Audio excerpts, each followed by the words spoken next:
Bonsoir tout le monde.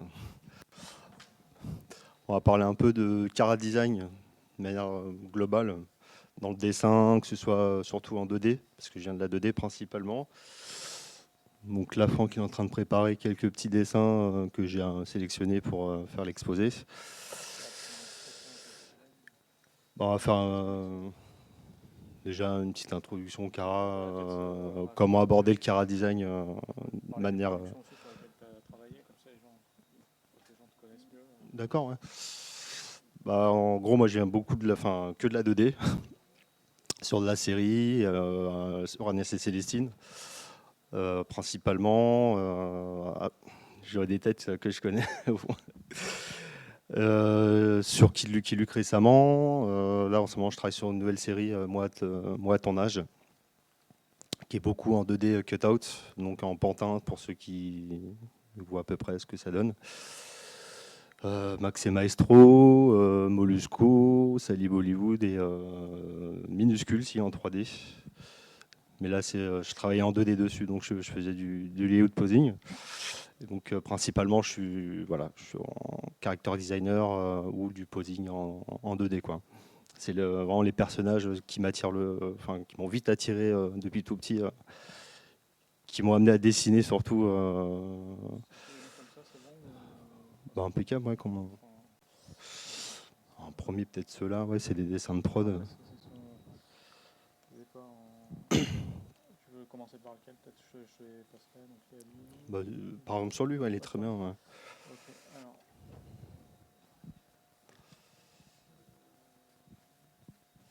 alors. En gros, le chara design, surtout, c'est beaucoup d'observation.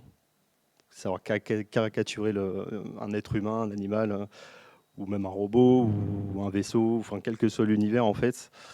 Être curieux. Moi, je sais que je lis beaucoup de bandes dessinées depuis tout petit. J'adore caricaturer les gens, ressortir les caractères des personnages, enfin des gens qu'on peut dessiner dans le métro, dans la rue, etc. Donc là, c'est Max et Maestro, une des séries. J'ai travaillé il y a 2-3 ans dessus. Donc là, c'est sur Flash, donc en cutout. Donc par exemple là, c'est un personnage très rond.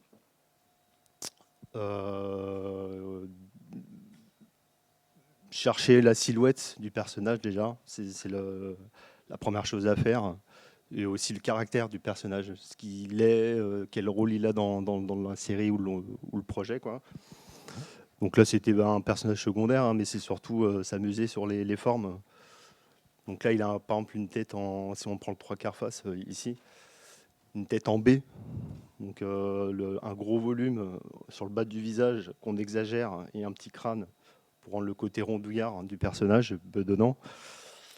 Et trouver là, c'était un style quand même assez particulier parce qu'il n'y avait pas de clean continu comme on peut voir sur certaines productions où il y a un trait noir sur tout le corps et les traits du visage, tous les détails des vêtements, tout ça.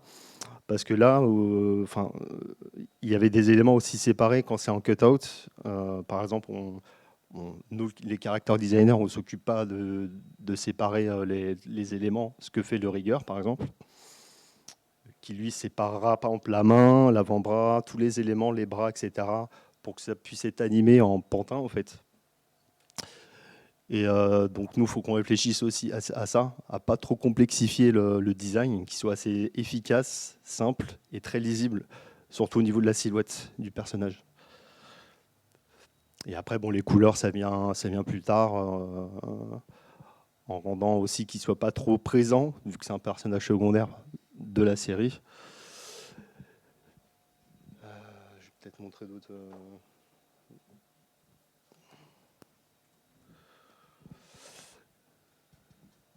Je voulais aborder aussi la différence, hein, parce qu'il y a pas mal, si j'ai bien compris, vous venez de la 3D. Par exemple, celui-là, ouais, très bien. C'est vrai que il y a une différence entre la 2D en Cara Design et la 3D. C'est vrai qu'en 2D, on va tout de suite chercher des lignes de force et simples, surtout quand c'est du cutout comme ça.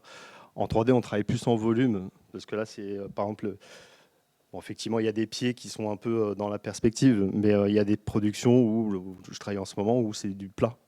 Donc on trace un trait, Et les volumes sont suggérés selon l'inclinaison du pied, alors qu'en 3D, c'est vraiment tout en volume. Le pied, il aurait été plus en volume, par exemple, là, peut-être plus de volume sur l'imperméable, plus de détails aussi. Parce qu'on peut tricher aussi en 2D selon la silhouette du personnage, la rendre plus sympa, plus jolie, quoi.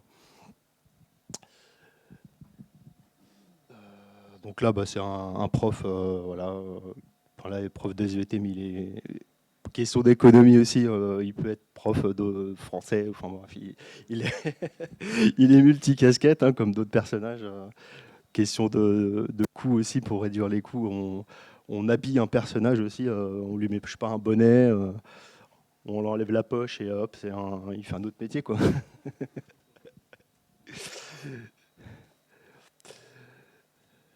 J'appuie sur là. Pardon.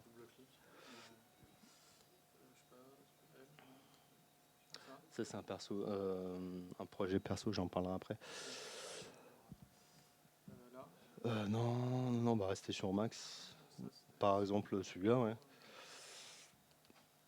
Donc là, c'était un personnage principal de la série qui était en un épisode spécial qui était en Basquiat. Voilà. Donc il a déjà une coupe afro, mais on l'a fait en Basquiat parce que je suis dans l'épisode, ils sont dans une soirée et bref, ils devaient être habillés chicos et tout ça. Et bon, il y a des références forcément qu'on utilise. Hein, et bah, par exemple, bien ressortir, voilà, au niveau de toujours la silhouette, travailler toujours la silhouette, quoi. Un triangle et bien ressortir les couettes, quoi. Et je voulais venir aussi sur quelques petits détails par rapport à la 3D. C'est qu'en 2D, on a tendance aussi, surtout en cutout, à faire. Bon, là, il a une expression basique, il sourit. Et aux rigueurs ensuite, parce que bon, en tant que designer aussi, on doit dessiner toutes les expressions, pas que la création et le turnaround du personnage. Toutes les expressions, que ce soit les bouches, les lips, les blinks au niveau des yeux, comment il ferme ses yeux, les expressions énervées, content, triste, etc. Que ensuite le rigueur va mettre en place pour que l'animateur puisse ensuite derrière avoir cette banque pour animer. Par exemple, il y aura ce qu'on appelle sur Flash ou sur Toon Boom. Pour sur Flash, par exemple, c'est un symbole. Dans la bouche, il y aura toutes les expressions que l'animateur pourra utiliser pour animer. Voilà. Et nous, les designers, on doit d'abord penser aussi par rapport au volume du visage, à faire des expressions qui soient bien lisibles aussi, par rapport aux vêtements, la coupe de cheveux, que ça dépasse pas trop non plus sur le nez, par exemple, ou les cheveux. Voilà. On peut bien penser aussi à trouver des formes simples, efficaces, pour que ce soit vraiment chouette à regarder et pas trop fouillé, quoi, si je veux dire. C'est qu'en 3D, bah après, il y a tout le travail aussi de texturing, etc., qui est plus en volume. Du coup, penser vraiment. Il y a moins d'erreurs en 3D, en fait. C'est que la 2D, on peut se permettre un peu plus de tricherie et d'astuces graphiques aussi. On trouver des belles shapes sympathiques à voir, quoi. Excusez-moi, ça échappe. Ah. Donc,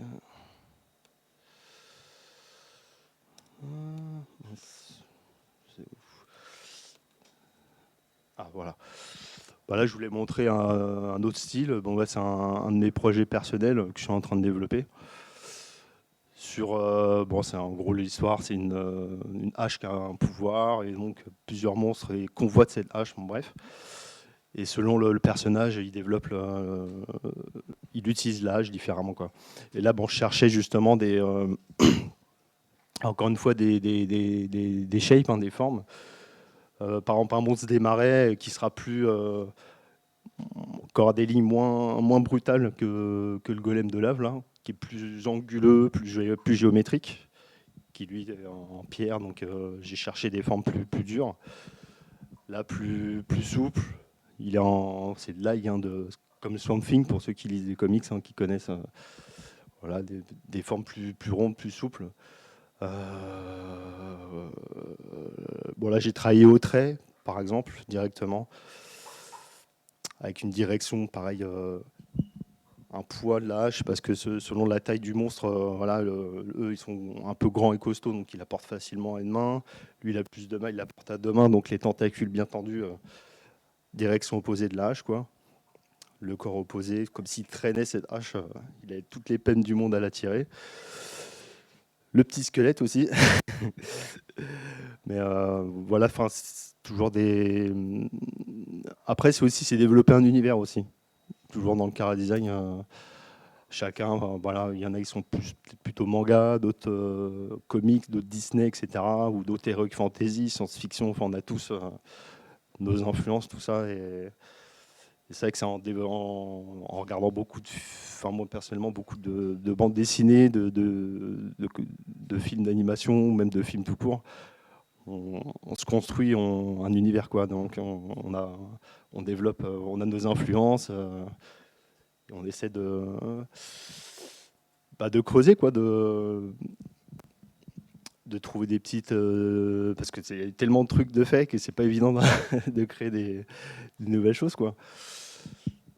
Et c'est vrai que là-dessus, bon bah, c'est une idée qui m'était venue récemment là, Monsters, des monstres qui essaient voilà, de s'accaparer un pouvoir à travers une hache. Je vais une autre planche. Mince, c'est laquelle? Le raccourci, ouais, c'est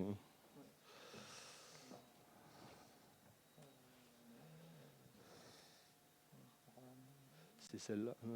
Ouais, celle-là. Ouais, ça, tous les max, je vais les fermer. Ouais, voilà. Ouais, c'est une deuxième planche que j'avais réalisée.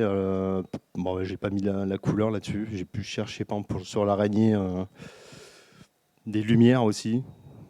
Parce que ça, on parlait de lumière en 3D tout à l'heure. Chercher aussi des reflets, par exemple, là, les poils de l'araignée. Alors moi, c'est sûr, j'imagine en 2D parce que je viens de la 2D, hein, mais pour la 3D, c'est clair, si je devais faire par exemple un turn ou plusieurs vues de cette araignée, il faudrait peut-être que je précise plus les poils, par exemple, qu'on puisse à la 3D, ils puissent la modéliser, quoi. Et voilà, c'est clairement des films, des monstres, des gros monstres géants, comme à l'époque, les vieux films là, qu'on voit dans les films japonais, là, type kaiju, la grosse araignée avec les pinces de crabe. Je tape un délire. Mais l'autre, c'est plus influence Disney. C'est vrai que j'ai eu pas mal voilà, à la spontanéité. Tu sais, tu y vas quand tu fais un design. C'est selon l'inspiration. Et le fantôme, bah, c'est pareil. Hein, plusieurs influences manga aussi, comme dans Fly par exemple. Et voilà, voilà quoi. Bah, c'est vrai que j'ai que ça à montrer. Je suis désolé, j'ai pas eu d'autres. J'en profite, je vous pose une question, parce que c'est vrai qu'on n'a pas. Donc là, on était un peu dans le rush, j'ai oublié les sessions de questions-réponses à chaque fois. Mais du coup, quand tu fais tes car design comme ça, est-ce qu'il y a des règles particulières pour. En gros, pour ceux qui vont animer derrière, etc., est-ce qu'il y a des choses des contraintes que tu t'appliques pour faire en sorte que. Enfin, même ceux qui vont les dessiner. Alors, je ne sais pas exactement comment ça fonctionne en 2D, mais est-ce qu'il y a des contraintes que tu t'appliques pour que ça soit vraiment exploitable derrière, ou est-ce que tu fais juste du style pur et voilà. Bah, déjà, il y a en général dans les séries il y a un style déjà prédéfini. Et effectivement, il y a des contraintes aussi de budget, de temps. Pas trop faire compliqué. Donc là, bon, c'est un projet personnel, donc je me suis fait plaisir. Mais sans Max et Maestro, par exemple, tout à l'heure, les autres designs que j'ai montrés, effectivement, la contrainte, c'était voilà, être efficace, pas trop compliqué pour que l'animateur il s'arrache pas les cheveux derrière, quoi. Parce que ça, en fait, c'est les logiciels qui peuvent très vite bugger un Flash ou même voir Toon Boom qui commence aussi qui est une usine à gaz où il y a beaucoup d'éléments. Donc, ouais, effectivement, ça peut. Faut penser simple, quoi. On a des gens de Toon Boom dans la salle, alors faut pas trop critiquer. Ah non. Bon, on est sur Toon Boom en ce moment là, sur moi à tournage. Donc, mais effectivement, ouais, c'est principalement la question de temps de budget, quoi. Et puis surtout les pauvres animateurs qui passent derrière, qui ont envie de t'arracher les cheveux. Pourquoi t'as fait trop d'éléments, des poches ou des plis de vêtements que on peut faire en dessinant pour soi-même, quoi. Un personnage qui nous sort par la tête. Et puis par contre, quand c'est une production, effectivement, il faut penser très très simple et efficace, quoi. Surtout en 2D. Après en 3D, c'est vrai que il y a le paramètre de la texture, etc. Donc c'est différent. Je suis un peu moins calé là-dessus, quoi. Mais c'est vrai qu'en 2D, il faut voir très vite silhouette efficace et pas trop coûteux, quoi. Là, on commence à arriver au bout. Est-ce qu'il y a d'autres sujets que tu voulais aborder par rapport au car design ou est-ce que Bah, un peu l'historique, enfin un bref historique de l'évolution, ce qu'avant bossé sur papier. Maintenant, bah, tout est voilà, sur ordi, quoi, par tablette. Maintenant, c'est Cintiq, etc. Bah, aussi par problème de coût aussi, hein, encore une fois. Avant, on envoyait que ce soit les designs, les posings ou voire même les animations. Pas toutes les prods, mais certaines prods étaient sous-traitées en Asie. Donc, il fallait envoyer tout ça en Asie par papier. Qu'il y a un chef anime, par exemple, qui check l'anime là-bas. Et une fois que c'est validé, les retakes qu'il y avait étaient renvoyés en France. Enfin, c'était un ping-pong à chaque fois. Maintenant, par serveur, etc., c'est plus rapide, moins coûteux, quoi. Aussi. Bon, après, il faut former aussi les studios au logiciel, quoi, hein, mais c'est plus rapide et ouais, moins coûteux. Donc, avec l'arrivée de Flash, maintenant Toon Boom, il y a TV Paint aussi. Bon, il y a plein de logiciels, quoi, et c'est plus rapide, quoi. Après, effectivement, il y a plus cette sensation du papier qu'il y avait à l'époque, enfin, selon l'outil, le crayon, le pinceau, etc. Mais bon, après, ça va, il y a pas mal de... Sur Photoshop notamment, parce que moi je bosse beaucoup sur Photoshop, par exemple là-dessus, c'est Photoshop, où on peut, avec pas mal de broches, avoir des petites textures sympathiques. Ouais. C'est vrai que Flash, par exemple, c'est un logiciel semi-vectoriel, donc c'est un trait, il n'y a pas de dégradé. Enfin, c'est vraiment un trait unique, uniforme. Toon Boom, c'est entre les deux, on va dire. Il y a quelques broches où on peut s'amuser un peu avec quelques textures. Bon, après, Photoshop, c'est vraiment de la retouche de photo, donc il y a plus de broches.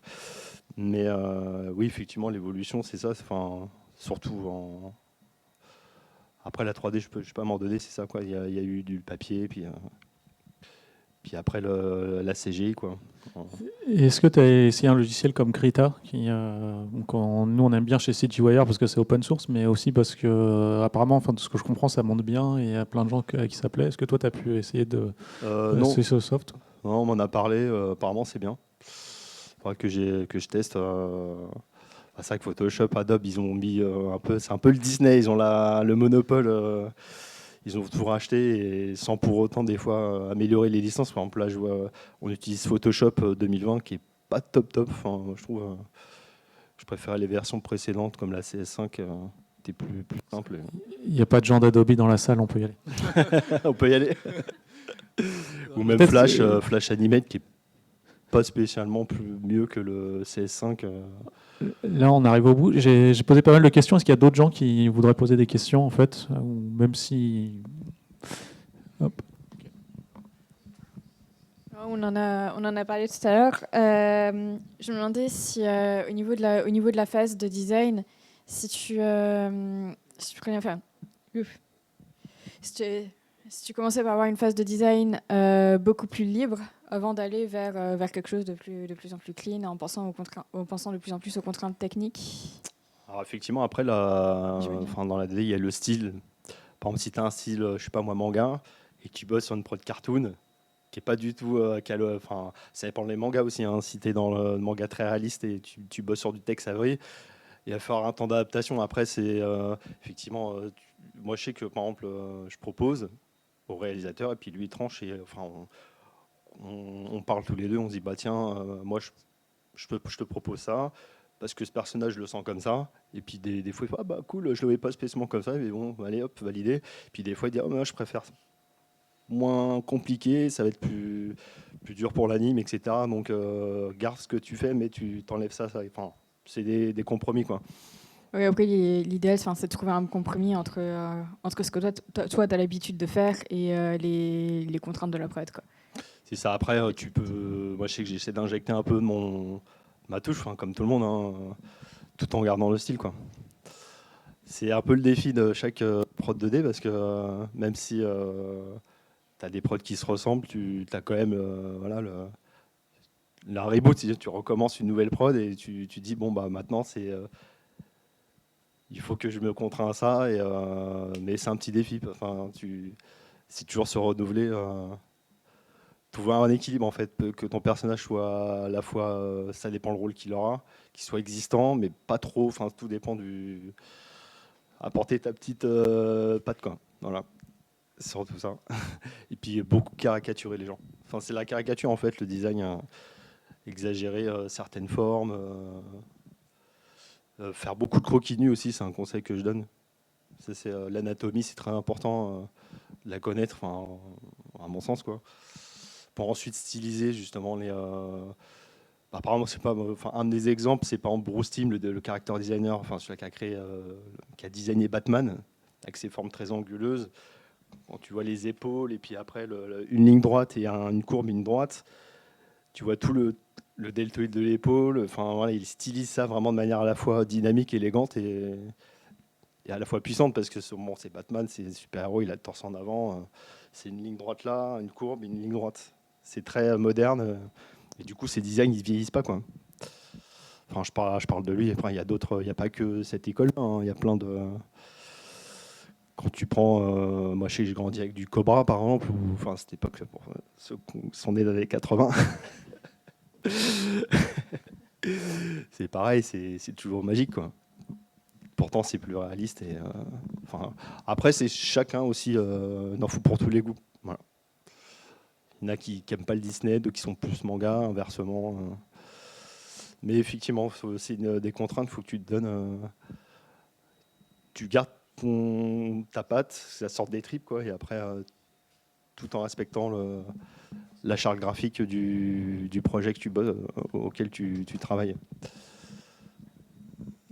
Merci beaucoup. Je t'en prie.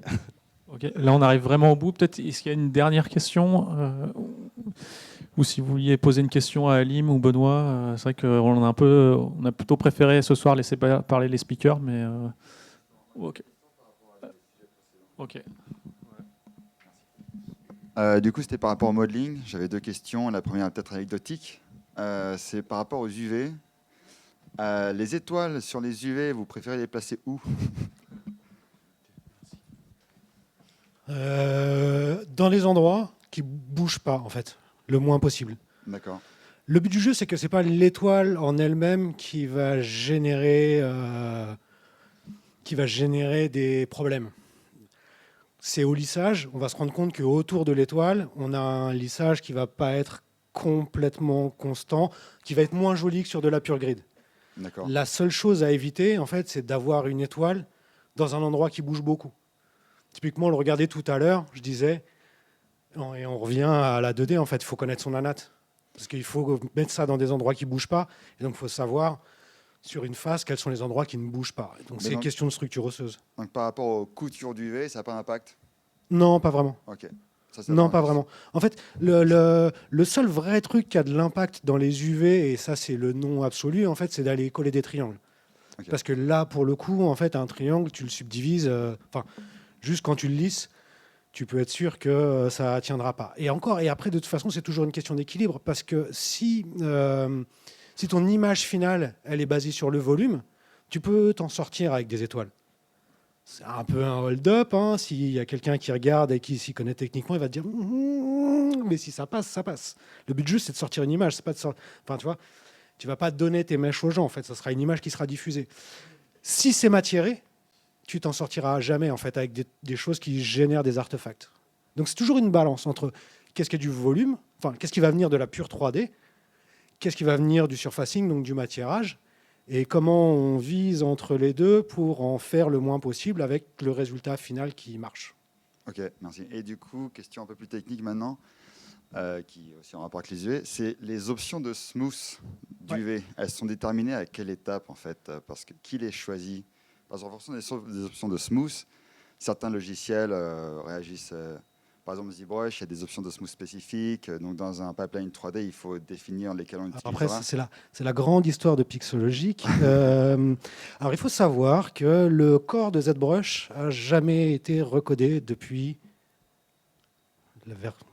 jamais, en fait, je crois. Depuis la première version. Ouais. En fait, ils ont fait des add-ons. Et pour vendre des licences, ils ont fonctionné plus à la hype qu'au retour utilisateur. C'est pour ça qu'il y a eu un moment où on nous a sorti des builds en disant « Ouais, mais on peut faire des rigs de contrôle en Z-Sphere. » Mais non, on fait du sculpt, en fait.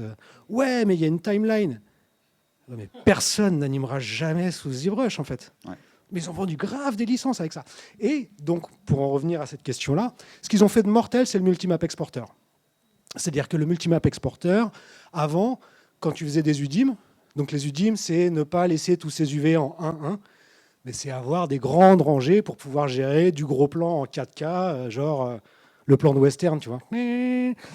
Avant, c'était impossible parce qu'on avait un K dans la hauteur de la tête, ça ne fonctionnait pas. Donc maintenant, on fait des UDIM, on arrive à remplir des planches entières.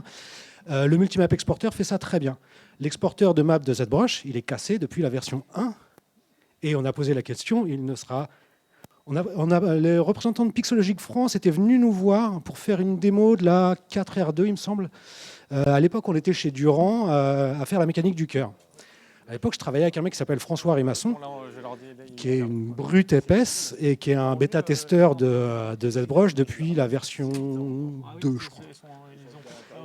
Et donc, le commercial de Pixologic te dit ouais, c'est super, est-ce que vous avez des questions? Et on demande est-ce qu'il est prévu que vous recodiez l'extracteur en fait?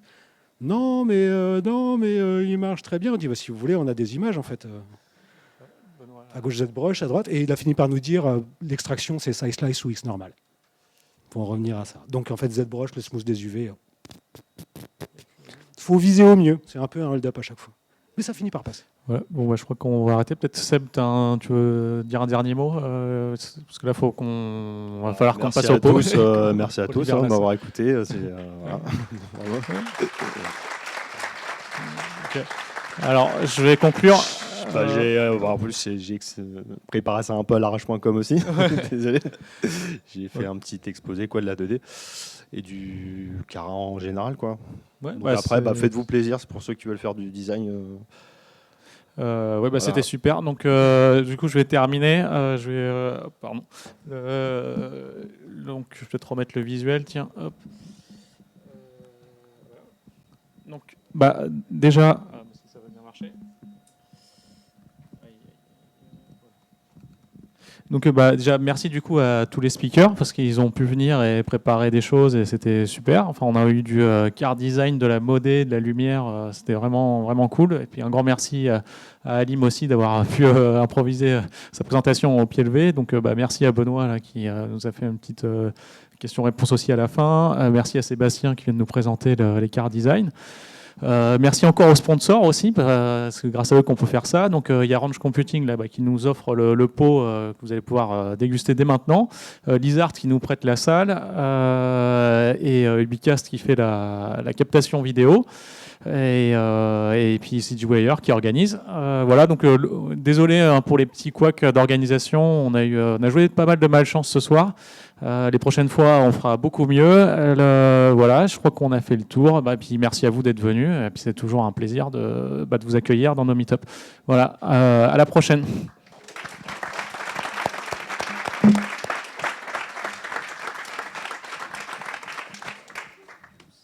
C'est bon, Florent ?